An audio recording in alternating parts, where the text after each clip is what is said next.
Una exposición sobre la adaptación y desadaptación escolar, específicamente sobre los diseños del programa de abordaje psicológico. Sin duda que resulta un tema amplio, vamos a tratar de esquematizar de alguna manera, por supuesto, en relación a ese problema de adaptación y adaptación escolar dentro del campo de la psicología, en la materia técnicas terapéuticas aplicadas. Por supuesto que la inadaptación es una manifestación de problemas variados. Puede tratarse incluso de casos que tengan que ver con una posición previa, como podría ser, por ejemplo, un retraso mental o una psicosis, o por el propio proceso de aprendizaje, como que presenta el niño, por ejemplo, problemas de déficit instrumental, o por la realidad social que en todo caso circunda a ese niño o a esa persona en etapa escolar. Eso implica en todo caso una modificación de la resonancia de las conductas transferidas.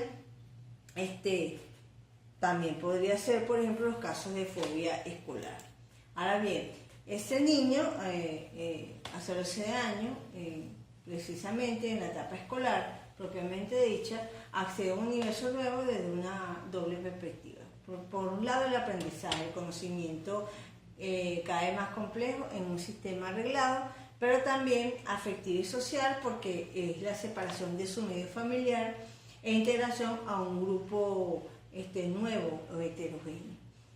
Esa adaptación en el aprendizaje del niño a esta nueva realidad se concreta precisamente de cara a unos adultos en unos rendimientos escolares, cuando menos que deben ser suficientes, y así con frecuencia el motivo de la consulta en muchísimos casos a los psicólogos es en atención infantil, será el resultado de esas calificaciones escolares. La adaptación en lo social se concreta en la adaptación de ese niño en lo que significa la aceptación del grupo escolar. El niño tiene que hacerse con su propio espacio o hueco en un grupo en esta fase de desarrollo y no se preocupa y ese grupo debe en todo caso acoger a ese niño. Si el niño no logra esa integración en un determinado momento, esa aceptación relacionada con su organización afectiva, pues indudablemente que presentará problemas. Ahora bien, el síntoma, el niño de la escuela. El síntoma es entendido como una puerta que da paso al conocimiento del niño. El sistema, la conducta, problema o desadaptativa no es el problema, sino el indicador de un problema que hay que estudiar. Ello no niega la importancia del síntoma. El síntoma es importante, sin embargo, nuestra atención debe ir más allá. ¿Por qué? Porque el síntoma puede ser resultado de resolver una situación conflictiva generadora de una tensión, en este caso interna. El síntoma debe ser individual, depende de cada niño, de cada paciente, y por eso, o por otra parte, en la infancia el síntoma a menudo puede ser cambiante a lo largo de su desarrollo, y además de eso, no solamente libidital, sino madurativo. Y en ocasiones los síntomas propiamente serán manifestaciones mínimas de ese desarrollo. La dificultad surge al delimitar el comportamiento desadaptativo frente a un hipotético patrón de normalidad. Así, ante toda situación desadaptativa, el niño escolar habrá que valorar la intensidad de los síntomas, la frecuencia, el momento de la aparición, la edad, la circunstancia, la perturbación para el medio, el nivel de tolerancia, la capacidad del niño para referir su problemática, difícil en los casos de niños en latencia, y la repercusión en otras áreas funcionales.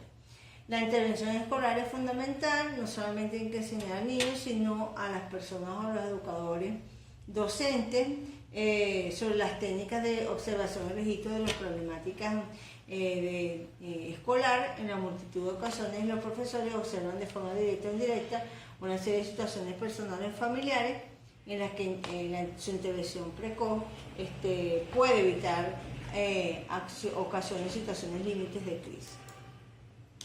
El fracaso escolar desde la psicopatología tiene variadas formas y esto es lo importante. Se incluyen aquellos niños que teniendo un buen desarrollo intelectual y en general cognitivo, fracasan en todo caso en su escolaridad, tienen un fracaso desde el punto de vista de su escolaridad.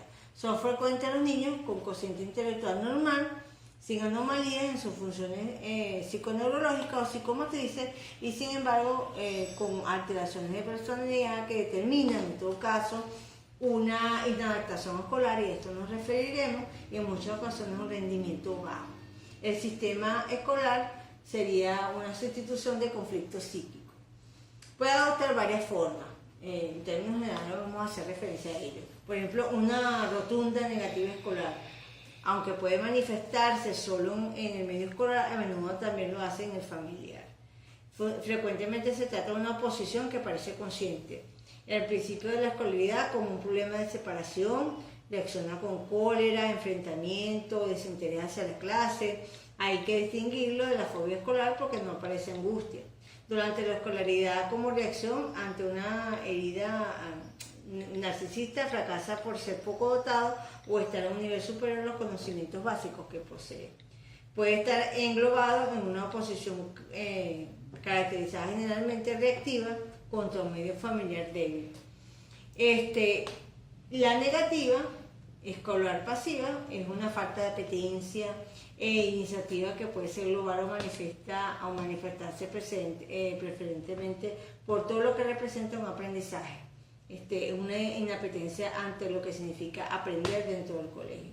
Puede responder a posturas regresivas más amplias que el propio ámbito escolar, y es el desvestimiento por el conocimiento nos haría retroceder en la búsqueda de las fases precedentes y en la evolución, en todo caso, armoniosa que posibilitaba una entrada en esa latencia. También tenemos el síndrome de inhibición intelectual. El niño sufre por no dedicarse a una actividad intelectual deseada, se siente como bloqueado, puede aparecer en el momento de una actividad misma, un estado de tensión, angustioso o con fatiga o cefalea. Otra vez se puede manifestarse con trastornos de fijación o déficit de atención, con frecuencia ligado a inestabilidad psicomotriz. La inhibición intelectual tiene un significado distinto según la edad y según el diagnóstico, en todo caso estructural. Y los trastornos de carácter, hay una forma que respondería a una reacción ante un conflicto actual. Sería la forma propiamente identificable con la crisis y tiene que ver con un pronóstico si la intervención supone alguna modificación. La inadaptación escolar, desde la psicopatología, es otra forma más instalada en todo caso en la estructura de la personalidad como un modo relacional en un ambiente familiar generalmente mal estructurado y en un ambiente, por supuesto, inestable. El niño discordante es el niño alborotado, el niño exaltado que provoca la risa de los demás como forma de reafirmación. No es infrecuente, por el contrario, es frecuente la existencia de una ansiedad extrema. Eso implica temor de desintegración del tipo prepsicosipático. También tenemos la fobia escolar. El niño se niega a acudir a la escuela, ya Johnson lo había definido, y si se trata de obligarle, presenta fuertes reacciones de ansiedad y pánico. En algunos casos puede concurrir ciertos factores desencadenantes, cambio de colegio, puede ocurrir por factores desencadenantes como cambio de colegio, enfermedades físicas, discusión con los compañeros, con los profesores, pero frecuentemente esos síntomas son determinables. Eso implica un cuadro clínico de ansiedad y puede llegar a somatizarse incluso con vómitos, cefaleas, dolores abominables que se verían si la escolarización se suspende. Las somatizaciones se presentan a lo largo de toda la escolaridad. La fobia escolar también tiene, en este caso, toda una literatura importante que ha tratado sobre el tratamiento que se debe seguir y la forma. El retraso mental, la entrada en la escuela con frecuencia, en este caso supone con frecuencia la contratación de un retraso mental ligero que ha podido pasar inadvertido hasta entonces, pero cuando se ingresa con este tipo de retraso, a menudo significa una diferencia con el coeficiente intelectual requerido. puede mezclarse bajo la forma de cierto retraso escolar con pérdida de un curso para estar integrado en la escolaridad habitual. Habría que plantearse el diagnóstico diferencial, por supuesto, en este caso, con los retrasos como forma evolutiva de la psicosis infantil, como por ejemplo la psicosis de expresión deficitaria, es lo que supondría también, en todo caso, una orientación, al menos en teoría, diferenciándola en este caso, diferenciada, los centros de día, etcétera. Las dificultades de aprendizaje también. Se trataría de niños que presentan un retraso global, en este caso, en las funciones cognitivas, retrasos que no se presentan de esta forma, sino retrasos aislados en la adquisición de determinadas aprendizajes. Ya no es un retraso, no se presenta un retraso global en las funciones, sino en un área específica, que pudiera suponer un retraso, por supuesto, en la escolaridad. La disgrafía define una calidad de escritura deficiente, por ejemplo. El tratamiento variará dependiendo de una reeducación grafomotriz, psicomotriz, la relación cuando predomine la distonía y se concreta el grafoespasmo, el abordaje del síntoma, la psicoterapia, cuando el trastorno aparece como fruto de un conflicto afectivo o de una órbita neurótica. Todo va a depender en todo caso de qué tipo. La dislexia, que es la dificultad más o menos específica para la lectura, se suele asociar a alteraciones de la ortografía y la disortografía. En este caso el tratamiento podría ser reeducador, puede ser indispensable, como esa forma de ese diseño de programa tendría que estar encaminado a la reeducación, con buenas respuestas, salvo un 10 al 15% que precisaría una pedagogía especial. Además, eso puede ocurrir que la dislexia esté integrada en un trastorno profundo de la personalidad con oposición a los aprendizajes, siendo entonces aconsejable un tratamiento de carácter más global. Existen otras dificultades de aprendizaje, por ejemplo, la discalculia, que en este caso la cuestión es quizá más importante desde el punto de vista de la adaptación escolar, es la de tener en cuenta que en esas pequeñas deficiencias en una clase no saturada pueden ser atenuadas, en todo caso solucionadas, mientras que en otras circunstancias pedagógicas el trastorno puede consolidarse y puede originar perturbaciones, en todo caso reactivas, inhibición, rechazo escolar, entre otros. También existe el caso de los niños superdotados, que se definen por poseer actitudes que sobrepasan, en este caso, el coeficiente intelectual o la capacidad media de los niños de su edad, superior al coeficiente intelectual. Superdotados y precoz no son sinónimos, es importante que lo tengamos. La problemática de estos niños se relaciona con el hecho de que esa superioridad intelectual no entraña necesariamente el éxito, sino que implica el desarrollo de una personalidad, ¿no? Distinta. Eso no asegura tampoco la preparación para la absorción del fracaso y la frustración. En este caso, la falta de paralelismo entre la madurez intelectual de ese niño y la madurez psicoafectiva puede suponer, por supuesto, una desadaptación que también debe ser tratada, interna y social. Así, paradójicamente, pueden presentar fracaso escolar, aunque parezca mentira, y en este caso por falta de interés o motivación hacia las actividades o escolares o por cuadros de inhibición. Déficit de atención con hiperactividad. La clasificación como tal es un trastorno utilizado a partir de la clasificación de la Asociación Americana de Psiquiatría, refiriéndose a un síndrome que ha recibido múltiples denominaciones: lesión cerebral mínima, disfunción cerebral mínima, hiperquinesia, trastorno impulsivo del carácter, etc.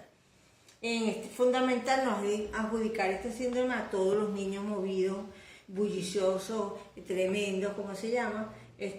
Hasta un 30 o 50% de los padres o profesores pueden catalogar a los niños con este síndrome. Sin embargo, es bueno tener en cuenta que que no debe confundirse con hiperactividad presente en niños con retraso mental, funcionamientos maníacos, psicosis, trastornos neurológicos o conflictos relacionales, que son de manera distinta.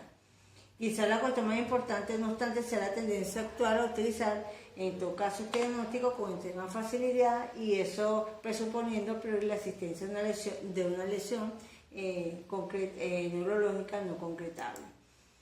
La psicosis en la escuela, la detención de cada uno de estos trastornos, por supuesto, y la delegación del equipo de salud mental debe ser implementada de manera distinta dependiendo del trastorno o del factor que en todo caso ocasiona esa desadaptación. Los posibles planteamientos terapéuticos, bien sea farmacológicos, terapéuticos, centros, etcétera, en ocasiones deben interesarse con una escolaridad más o menos posible, o un sistema ordinario, considerando que en ocasiones no se dispondrá muchísimas veces de los recursos apropiados y tomando en cuenta esas consideraciones. Las fugas de la escuela pudieran también estar dentro de lo que significa este proceso de adaptación escolar. Es un síntoma, es bueno tenerlo presente, y no dependrá de un tratamiento específico, pero sí parece que deben tomarse ciertas medidas que pudieran en todo caso canalizar el problema: la provisión de salida, vigilancia, encierros en casa. Eso serían algunos de los medios alternativos que pudieran, por lo general se toman, pero que deben ser canalizados adecuadamente con un psicólogo. La conclusión es que los problemas que implican una adaptación en el medio escolar, en cuanto que obedecen a categoría de síntomas, implican necesariamente y obligan a una exploración global de todos los aspectos psicopatológicos. A partir de aquí se podrá establecer la posible actuación terapéutica, que no necesariamente se centrará en el síntoma que motivó la consulta, porque eso puede variar, como lo dije, dependiendo del crecimiento de esa persona, de ese niño, y de su desarrollo. Y la unión escuela-equipo de salud, en cuanto que conformación de verdaderos equipos médicos pedagógicos, tanto de diagnóstico precoz como de tratamiento, se justificará al considerar que el niño que es referido de la escuela en general retomará para seguir en ella, canalizando a través del psicólogo y el psicopedagogo y el profesor o el maestro la terapia indicada para cada caso en concreto. Hasta aquí nuestra exposición.